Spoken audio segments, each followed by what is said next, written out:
ఇప్పుడు మనందరం తరచుగా ఈ ఫోన్‌పే యాప్‌ననేది ఎక్కువగా వాడుతున్నాము. సో, ఈ ఫోన్‌పే యాప్ వాడుతున్నప్పుడు మనకు కొన్నిసార్లు కొన్ని ఇబ్బందులు ఎదురవుతూ ఉంటాయి. ఉదాహరణకి మనము పేమెంట్ చేశాం కానీ అది అవతల వాళ్ళకి రిసీవ్ అవ్వలేదు. అంటే మన అకౌంట్‌లోంచి డబ్బులు కట్ అయిపోయాయి కానీ వాళ్ళకి రిసీవ్ అవ్వలేదు. లేదంటే మన పేమెంట్ అనేది సక్సెస్‌ఫుల్ అవ్వలేదు. మరి కొన్నిసార్లు మనము పొరపాటున ఒకళ్ళకి చేయకపోయి ఇంకోళ్ళకి పేమెంట్ చేసేసాము. సో, అది మనం మళ్ళీ వెనక్కి ఎలా రావాలి అనేది. సో, ఇలాంటివెన్నో ఇబ్బందులు మనకి ఎదురవుతూ ఉంటాయి.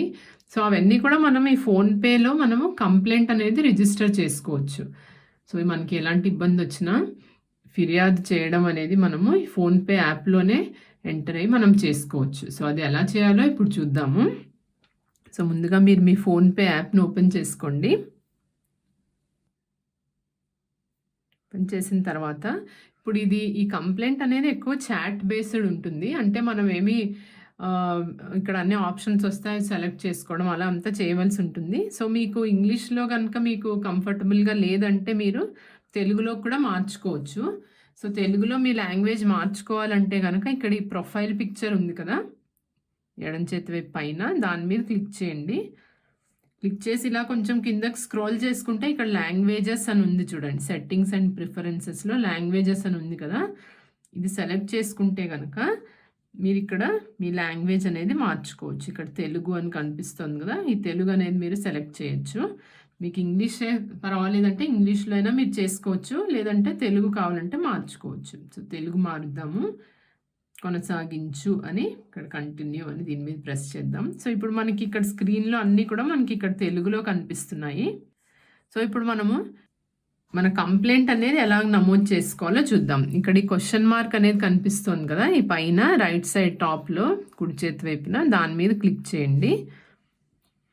క్లిక్ చేయగానే ఇక్కడ మీకు దేని గురించి మీకు సహాయం కావాలి అని అడుగుతోంది. మీకు పేమెంట్స్‌లో అంటే చెల్లింపుల్లో ఏమన్నా ఇబ్బందులు వచ్చాయా? ఏమన్నా సమస్యలు వస్తే గనుక మీరు దీని మీద సెలెక్ట్ చేయొచ్చు. అలాగే ఇంకా వేరే ఆప్షన్స్ అన్నీ ఇచ్చారు. సో, రీఛార్జ్ బిల్ పేమెంట్లు లేకపోతే ఇంకా ఇతరత్రాలు ఇంకేమన్నా ఉంటే గనక లేదంటే రివార్డ్‌లు ఏవో వచ్చాయి కానీ మనకవి రిసీవ్ చేసుకోవడానికి అవ్వట్లేదు. అలాంటి రకరకాల కంప్లెయింట్స్ ఏమున్నా అంటే ఇక్కడ మనం అన్నీ హెల్ప్‌లో చూసుకోవచ్చు. ఎలాగ మనం వాటిని రెక్టిఫై చేయొచ్చు అనేది. సో, ఇప్పుడు మనకి ఇక్కడ ఈ చెల్లింపు సమస్యలే మనకి ఎక్కువ ఇబ్బంది వస్తూ ఉంటుంది. సో, అవి ఏమిటో చూద్దాం. చెల్లింపు సమస్యలు అనే దాని మీద క్లిక్ చేయండి. పేమెంట్స్ అనే దాని మీద క్లిక్ చేస్తే గనక ఇక్కడ మీకు ఈ కింద చూసారా పేమెంట్‌ని ఎంచుకోండి అని వచ్చింది. అంటే మీకు ఏ పేమెంట్‌లో మీకు ఇబ్బంది ఎదురైందో ఆ పేమెంట్‌ని మనము ఇక్కడ సెలెక్ట్ చేసుకుని దాని గురించి కంప్లెయింట్ అనేది చేయొచ్చు అనమాట. దాని గురించి ఫిర్యాదు చేయొచ్చు. సో, ఈ పేమెంట్ అనే దాని మీద క్లిక్ చేద్దాం. క్లిక్ చేసిన తర్వాత ఇందులో చూసారు కదా! ఇక్కడ నాకు ఒక ఈ రెడ్ మార్క్‌లో కనిపిస్తుంది విఫలమైంది అని. నేను ఒక ₹100 ఎవరికో పంపించాను కానీ ఆ పేమెంట్ సక్సెస్‌ఫుల్ అవ్వలేదు. సో, అది ఎందుకు అవ్వలేదు అనేది నేను కావాలంటే ఈ ఫోన్‌పే వాళ్ళకి ఫిర్యాదు చేసి కనుక్కోవచ్చు అనమాట. సో, ఇప్పుడు నేను ఈ పేమెంట్‌ని సెలెక్ట్ చేస్తాను. సెలెక్ట్ చేసిన తర్వాత మళ్ళీ ఇక్కడ మీకు సెలెక్ట్ యువర్ ప్రిఫర్డ్ లాంగ్వేజ్ అని అడుగుతుంది. సో, మీకు లాంగ్వేజ్ తెలుగులోనే ఉంచాలంటే తెలుగులో ఉంచండి. లేదంటే మార్చుకోవచ్చు కావాలంటేను ఇంగ్లీష్‌కి. సో, మళ్ళీ మనం కావాలంటే తెలుగులోనే చూద్దాము. సో, ఇక్కడ తెలుగులో అన్నీ మనకి కింద మెసేజెస్ వస్తాయన్నమాట. ఇదంతా చాట్ బేస్డ్ కాబట్టి మీకు ఇంగ్లీష్ ఇబ్బంది అనుకుంటే కనుక మీరు తెలుగులో చేసుకోవచ్చు అనమాట. సో, ఇక్కడ మీకు వెంటనే 3 మెసేజ్‌లు వచ్చాయి చూడండి. సాంకేతిక సమస్య కారణంగా మీ బ్యాంక్ వైపు నుంచి పేమెంట్ గడువు ముగిసిందనేసి వచ్చింది. అందుకు పేమెంట్ విఫలమైంది. అలా వచ్చింది. అలాగే సో, దీనికి మనము ఈ పేమెంట్ విషయంలో మీకు సహాయం కావాలా అని అడిగారు. సో, మనం కావాలంటే దాని మీద సెలెక్ట్ చేసుకోవచ్చు. డబ్బు నా ఖాతా నుంచి వెళ్ళిపోయింది. అదొక ఆప్షన్ వచ్చింది. లేదంటే ఇది ఎందుకు పదే పదే విఫలమవుతుంది? ఎందుకు నా పేమెంట్ విఫలమవుతుంది అనేది మనము కావాలంటే బ్యాంక్ నుంచి మనం కనుక్కోవచ్చు అనమాట. సో, ఇప్పుడు దీన్ని సెలెక్ట్ చేద్దాం. సెలెక్ట్ చేసిన తర్వాత జస్ట్ ఒక కొన్ని సెకండ్లు ఆగగానే మీకు రిప్లై వస్తుందనమాట. ఇదంతా చాట్ కాబట్టి వెంటనే ఆ మెసేజ్ చదివి ఫోన్‌పే నుంచి మీకు ఇలా ఈ విధంగా మీకు రిప్లై వస్తుంది.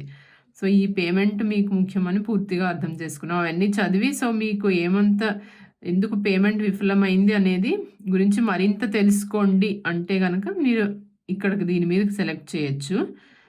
సో, ఇలా మనము ఇక్కడ విఫలమైన పేమెంట్‌ల గురించి మరింత తెలుసుకోండి అని కూడా వచ్చింది కదా! సో, దీని గురించి కూడా ఎందుకు మన పేమెంట్ అనేది అన్‌సక్సెస్‌ఫుల్ అయిందనేది కూడా మనం ఇక్కడ క్లిక్ చేసి చూద్దాము. సో, దీనికి కొన్ని కారణాలు ఇచ్చారు. సో, ఇవన్నీ మీరు చదువుకుని ఇందులో ఏదైనా మనకి సర్వర్ సమస్య కానివ్వచ్చు, ఏదన్నా ప్రాబ్లమ్ అవ్వచ్చు. సో, అలాగైతే గనక ఏమిటి చేయాలి? మళ్ళీ మనము ఇంకొకసారి రీట్రై చేసుకోవచ్చు కాసేపు ఉన్న తర్వాత. అలాగే డబ్బు నా ఖాతాలో నుండి వెళ్ళిపోతే ఎలాగా? సో, దాని గురించి ఏం చేయాలి? అలాంటివన్నీ ఇక్కడ మనకి పరిష్కార మార్గాలనేవైతే ఇచ్చారు. సో, దీని ద్వారా మనము కంప్లెయింట్ అనేది రైజ్ చేసుకుని మన సమస్య అనేది పరిష్కరించుకోవచ్చు.